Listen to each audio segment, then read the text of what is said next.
नेता प्रतिपक्ष जूली जी का और प्रदेश अध्यक्ष डोटासरा जी का बयान सुना है।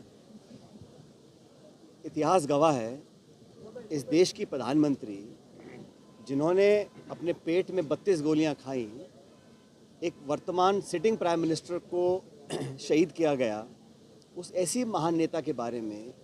और ये परंपरा होती है, जो व्यक्ति सदन का सदस्य नहीं है, व्यक्ति दुनिया में नहीं है, और वो महान महिला जो देश की प्रधानमंत्री रही हो, उसके खिलाफ इस प्रकार की बात बोलना प्रश्नकाल में, जहां उनका कोई संदर्भ नहीं था, उनकी धारणा कहीं ना कहीं जानबूझ के उनको अपमानित करने की थी, इसलिए जानबूझ के उस बात को रखा गया ताकि सदन और देश में तेज फैले। और हमारा अधिकार है, अगर हमारे नेता की अवमानना करता है तो जूली जी ने, डोटासरा जी ने उसको उठाया, और मैं तो कहता हूँ बहुत अच्छा काम किया कि मजबूती से उस बात को उठाया कि इसको एक्सपंज किया जाए। जो गतिरोध पैदा हुआ, सारे विधायकों ने धरना दिया, और हमारी मांग कितनी थी? मांग इतनी थी कि जिस मंत्री ने जानबूझकर इंदिरा जी का अपमान किया, और ये भाजपा की समानता देखिए आप, भारत सरकार पार्लियामेंट के अंदर अंबेडकर जी को अपमानित करती है, और राजस्थान सरकार जयपुर के अंदर इंदिरा जी को अपमानित करती है। ये चाहते हैं कि कंट्रोवर्सी पैदा करो, नेताओं को भला बुरा कहो, ताकि संवाद ना हो, सवाल ना पूछे जाएं, जवाब देना ना पड़े। और मुझे बड़ा दुख है कि राजस्थान में परंपराएं नहीं रही। पूर्व मुख्यमंत्री हो माथुर साहब, पूर्व प्रधानमंत्री हो, उनके बारे में भला बुरा कहना बिना तथ्य के आधार पर, सिर्फ कीचड़ उछालना, ये किसी भी सरकार के मंत्री को शोभा नहीं देता। और सरकार का मुखिया मुख्यमंत्री होते हैं, उनको आके स्पष्टीकरण करना चाहिए था, एक्सपंज स्पीकर साहब को करना चाहिए था। बावजूद उसके 3-4 दिन के धरने के बाद जब इस बात पर सहमति बनी कि दोनों पक्ष अपनी बात रखेंगे, और हमेशा होता है, हर गतिरोध का समाधान चर्चा के बाद होता है। जब समाधान की ओर हम बढ़ रहे हैं, और पारिक साहब, जूली जी, डोटासरा जी, 3 लोगों ने पूरे प्रकरण पर अपना खेत पकड़ कर दिया सदन के पटन पर, उसके बावजूद भी सरकार के उस मंत्री ने ये ठीक नहीं समझा, सरकार के मुख्यमंत्री ने ठीक नहीं समझा कि अपना खेत प्रकट करें, उस मामले को एक्सपंज कराएं। इंदिरा जी के बारे में बुरा बोलना, और हम सब विधायक, आपने 6 लोगों को सस्पेंड किया, बिना वार्निंग के सस्पेंड किया। आपको लगता है कि आप 6 को सस्पेंड कर दोगे, 60 को सस्पेंड कर दोगे तो लोग आपको बहुत बहादुर समझेंगे। ये सदन इस प्रदेश की जनता की अमानत है, ये संपत्ति सत्ता की नहीं है।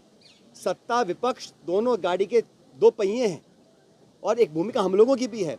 लेकिन आप नेताओं को अपमानित करो, हमको निलंबित करो, हमारी बात को सुनो ना, हमारे तो आप अपना खेत पकड़ करवा लो, और अपनी बारी आए तो आप पीछे हट जाओ। ये नैतिकता के आधार पर गलत है। आज जो हजारों की संख्या में लोग इकट्ठे हुए कांग्रेस पार्टी के आह्वान पर, नेता प्रतिपक्ष और डोटासरा जी के आह्वान पर, इस बात को दिखलाता है कि हमारे देश में परंपराएं, संस्कृति, इतिहास ऐसी नहीं है कि आप जो इस दुनिया में नहीं हैं, जो पदों पर रहे हैं, इनके बहुत से नेता दुनिया में नहीं हैं, हम उनके बारे में बुरा बोलें, कैसा लगेगा भाजपा के साथियों को? तो ये जो नई प्रकार की राजनीति उत्पन्न हो रही है, ये नकारात्मक राजनीति है। और आज में सब ने निर्णय किया है मिलकर कि हमारे 6 सदस्यों का निलंबित किया है। हम तमाम पूरा कांग्रेस विधायक दल नेता प्रतिपक्ष के नेतृत्व में हम लोग सब साथ रहेंगे। सरकार की जिम्मेदारी होती है सदन को चलाना, विपक्ष की जिम्मेदारी नहीं है, ये जिम्मेदारी सरकार की है। सरकार नहीं चाहती कि कठोर सवाल पूछे जाएं, और जैसा डोटासरा जी कह रहे थे, मंत्रियों के जो जवाब आते हैं, किसी को कोई जानकारी नहीं है विभाग के बारे में, अटपटे सवाल आ रहे हैं, सत्ता पक्ष के विधायक छाती पीट रहे हैं कि हमको जवाब नहीं मिल रहे हैं। तो सरकार की जो परफॉर्मेंस है, उससे छुपने के लिए सदन बाधित रहे, गतिविधि ना चले, प्रक्रिया ना आगे बढ़े, पारदर्शिता खत्म हो जाए, हमसे कोई पूछे ना, सबसे आसान तरीका है गतिरोध पैदा करो और सदन को ना चलने दो। सदन को चलाना है तो मान सम्मान के साथ, जो समझौता हो गया, और जो माननीय मंत्री महोदय जो पहली बार के बने हैं, अपने विवेक से, कोई जिक्र इंदिरा जी का समय का था ही नहीं, प्रश्नकाल में जानबूझकर उनका जिक्र किया गया।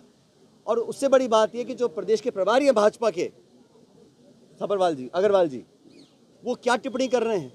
वो जिम्मेदार व्यक्ति हैं, उनको बुलाना चाहिए मंत्री को कि हमारे देश का कोई पूर्व प्रधानमंत्री हो, उसके खिलाफ सदन के पटन पर आप इलेक्शन में बोलो, भाषण दो, अलग बात है। सदन के पटन पर शपथ लेवा मंत्री एक देश की पूर्व शहीद प्रधानमंत्री के बारे में ऐसी बात बोलता है, और प्रदेश के प्रभारी उसको पीठ थपथपा रहे हैं। तो सरकार में ये मंशा बन गई है कि इस प्रकार का काम करो, सदन को बंद रखो।